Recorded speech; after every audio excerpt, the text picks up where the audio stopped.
On ne fait pas les enfants pour gagner du temps, de l'argent ou se reposer. Mauvaise nouvelle. Même quand les enfants auront quitté le nid, d'après ce que j'observe autour de moi, on continue à s'inquiéter pour eux toute notre vie. Voilà. Donc il y a quelques jours, un papa sur un groupe Facebook demande comment décrocher son fils de 4 ans des écrans. Je lui suggère de le faire participer à sa vie à lui, donc au ménage, la cuisine, le jardinage, les jeux de société. Et bah oui, il suffit pas d'enlever les écrans, en fait, il faut faire, une proposition, de remplacement ou au moins proposer un environnement riche, donc de quoi créer, de quoi lire. Hem, vous comprenez, 4 ans, il sait pas lire, mais il ouvre des livres. Voilà, donc quelques heures après, le papa répond sur le forum: «Oui, beh, ça va prendre du temps et me fatiguer, en fait, tout ça». Ouais, ouais, mais c'était quoi, la stratégie, en fait? C'était quoi l'idée quand tu as lancé le projet bébé? De l'argent, du temps, de l'énergie, tout ça c'est mort. Tu pourras jamais garder le même rythme, en fait. Donc non seulement l'enfant va te prendre l'énergie, du temps et de l'argent, mais en plus, il va bousculer tes certitudes. Il va remuer ton passé, tes souvenirs, tes liens avec tes parents, ton rapport à la famille, au puis tu passes, l'étape d'une génération, en fait. Tu changes, tu avances dans le cycle de la vie, quoi. Donc il va bousculer ton ego également. Bref, il y a la théorie et la pratique.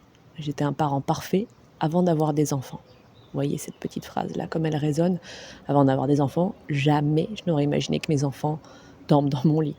Bon, et après il y a la pratique. Il y a la fatigue qui te rattrape et tu te dis: «Bon allez viens, je te fais une petite place, on dormira mieux». Donc en parlant d'ego, un copain qui me sort un jour sur le ton de la rigolade, «J'ai redoublé mon CE2, mon fils va quand même pas être meilleur que moi, il va redoubler aussi». Non mais tu t'entends parler? Ça devrait faire tilt dans ta tête, il y a un problème là. Et c'est pas ton enfant te renvoie quelque chose que tu dois travailler, en fait.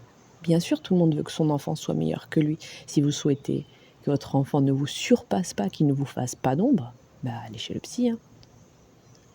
Allez chez le psy. C'est pas grave, hein, c'est un coach, en fait.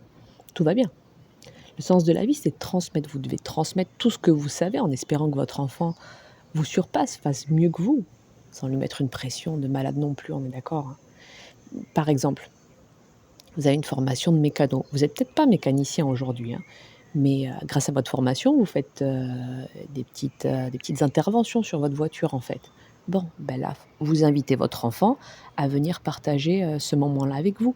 L'objectif, c'est pas d'en faire un mécano, mais c'est de lui transmettre tout ce que vous savez. Tout. On C'est l'ordre naturel des choses, de vouloir que notre enfant survive, en fait.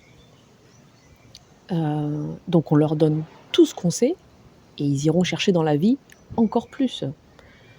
Bon, si vous n'avez pas pris l'habitude d'inviter vos enfants à participer à la vie quotidienne quand ils étaient enfants, c'est un peu plus dur quand ils sont ados. Mais faut pas se démonter, faut proposer de toute façon. Faut pas partir du principe que ça va pas l'intéresser. «Non, je vais faire la vidange. Tu viens avec moi?» C'est oui, c'est non, tant pis. Bah, écoute, si ça t'intéresse un moment, même à la fin, je serai dans le garage, je serai dehors, voilà. Et dans le même ordre de choses, il y a 17 ans, je me rappelle, c'est la première de mon entourage à avoir eu un bébé. Une copine qui me dit qu'elle regrettait de ne pas avoir enseigné plus de choses à son enfant avant qu'il entre en maternelle. Les couleurs, les animaux, son prénom, vous voyez. Mais, heu, mais pourquoi tu as pas fait ça, en fait? Pourquoi tu lui as pas appris les comptines, de l'enfance? Qu'est-ce que tu avais de mieux à faire pendant 3 ans? C'est ton premier enfant, quoi, tu as envie de tout donner. Sachant que, en vrai, il faut très peu de temps chaque jour pour transmettre. Une chanson en voiture ou à pied sur le chemin de l'école, donc une comptine, oui, ou un classique de la chanson française. C Il faut enfin chanter, c'est la vie, quoi. De la lecture tous les soirs, évidemment. Des jeux de société de temps en temps, bon, ouais, ça arrive pas trop tôt, mais on commence quand même vers 2 ans et demi, on peut. Bah, des discussions à table et encore une fois, j'y reviendrai à chaque fois, je crois, le ménage, le jardin, tout ça, c'est la vraie vie, c'est ça qu'il faut transmettre à notre enfant, surtout pas attendre qu'il soit à la sieste pour vivre, en fait. Donc à 100 avec ton enfant, même si c'est 10 minutes par jour et allez, au moins le temps des repas quand même. Donc quand je te dis à 100 avec ton enfant, tu lis dans le sous-texte qu'il n'y a pas d'écran. Tes parents, tu te reposeras quand tu seras mort. Voilà, on va la faire simple. Et, magnifique transition, la mort.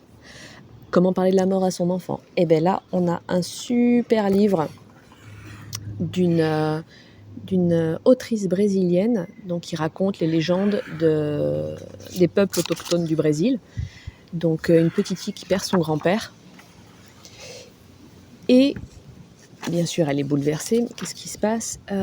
Il lui semble que ce grand-père, il revient sous la forme d'un papillon.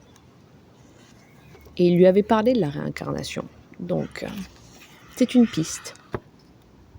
Si vous n'êtes pas religieux, parfois on n'a pas trop d'idées pour rassurer nos enfants. Il existe des beaux livres. Je vous mets le lien dans la description. C'est Le Papillon bleu de Sueli Meneses. Voilà. Allez, à bientôt. Ciao.